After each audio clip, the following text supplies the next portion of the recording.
మోడీ తీసుకుంటున్న సంచలనాత్మకమైన నిర్ణయాలకు ప్రపంచ ఆర్థిక వ్యవస్థనే గడగడలాడిస్తున్న అమెరికా డాలర్ విలువ రోజు రోజుకు పడిపోనుందా అంటే అవుననే సమాధానం వినిపిస్తోంది. ఎందుకంటే భవిష్యత్తులో బ్రిక్స్ ద్వారా అనేక దేశాలు ఏకమయ్యేసి డాలర్ ద్వారా వ్యాపారం చేసేందుకు వాళ్ళందరూ కూడా నిరాకరిస్తున్నారు.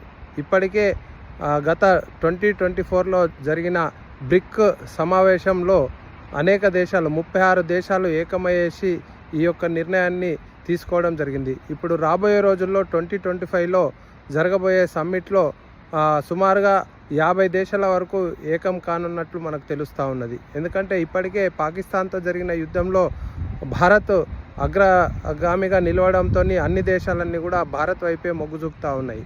భారత్ కరెన్సీ ఏదైతే ఇండియన్ రూపీ అంతర్జాతీయ వాణిజ్య వ్యాపారంలో ప్రధాన పాత్ర పోషిస్తుందా అంటే అవుననే వినిపిస్తోంది. అమెరికా నుండి శ్రీనివాస్.